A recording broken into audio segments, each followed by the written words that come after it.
because they're playing chess, not checkers, because they thought three steps ahead. So then they said, oh, well, we need to create something. And so they created Confederate Heroes Day as opposed to oppose Martin Luther King, and they did it to put it on January 19th. So therefore, you can't have two state holidays within the same month, so you can't ever have, you can't celebrate Martin Luther King's birthday as a state holiday. Right. Willie D. Live. That Confederate Heroes Day, that's January 19th, right? Is it January 19th? Yeah. I know it's January. It's in the teens. I think it's January 19th. It's either 16th or 19th. Yeah. I know. Yeah. But it's a trip that they would actually celebrate something like that, which lets you know that you know where it came they're all from? on the same team, man. You know where it came from? In 1973, when we elected 5 black elected officials, new black elected officials to the State House, 7.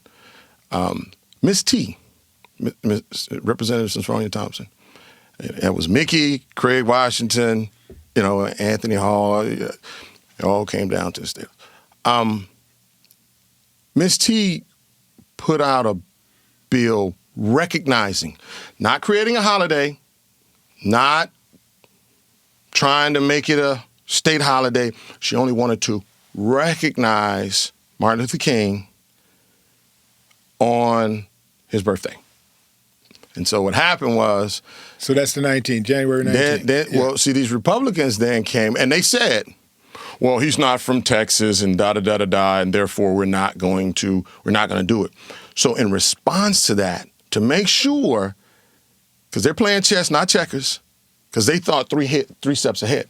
So then they said, oh, well, we need to create something. And so they created Confederate Heroes Day as opposed to oppose Martin Luther King, and they did it to put it on January 19th. So therefore, you can't have two state holidays within the same month, so you can't ever have, you can't celebrate Martin Luther King's birthday as a state holiday. Right.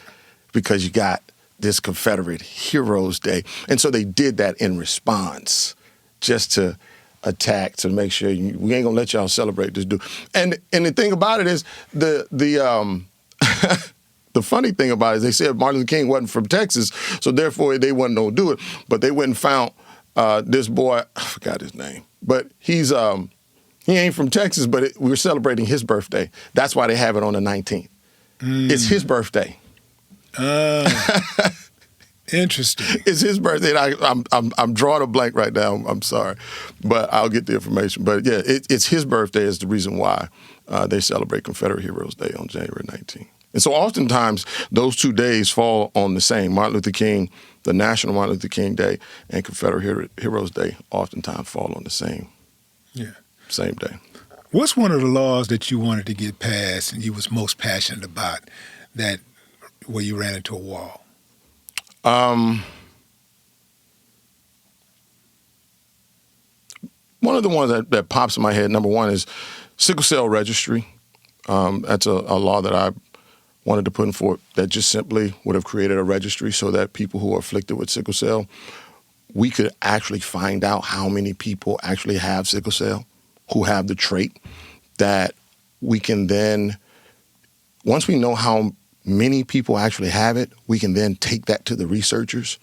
Because you're looking at, if you're familiar with sickle cell, you've heard of sickle cell, a lot of times we don't know how many people really got it. How many people have the trait? Who does it affect most? Black people. Yeah. Ironically, you're starting to see a lot of Hispanics. There are some cases of white kids that are getting it. Certainly you got a Middle Eastern community that is being afflicted, but primarily it is a black disease. And so the governor, I passed it in both House and the Senate, but then it died on the governor vetoed it because he said he wanted to protect the privacy of those individuals. And I wrote him and told him, you didn't want to protect the privacy of all those cancer registries that we have. You didn't want to protect the privacy of, those burn pit registries that we have? Why all of a sudden did you decide that you wanted to now protect the privacy of people who are afflicted with sickle cell? Because if you had talked to anybody with sickle cell, they would have told you we want to be on that registry because we want the pharmaceutical industry to know how many people are afflicted so that they can start to invest money into finding a cure, finding, some relief for us, because the only relief sickle cell patients have are pain management. And as we all know what's happening with pain management and opioids. And when you start realizing the number of people who go to the hospital because they are in crisis who are afflicted with sickle cell, oftentimes that the hospital ignores them and thinks that they're simply drug seeking and put them in a corner and give them Tylenol too and say, just sit there. And so now those same people have to go to the streets to find relief from the pain that they're having. And so they have to go and find it from the street pharmacists. And unfortunately, we see what is happening. So, but the governor chose to hijack my bill because I voted against his voucher bill that he had put forth, that of course that I wasn't going to support. But he killed the bill. And what was that? The voucher for more wheelchairs? No. I want to talk about that. The voucher bill to provide vouchers to private schools. Private schools. Taxpayer dollars giving money to kids going to private school.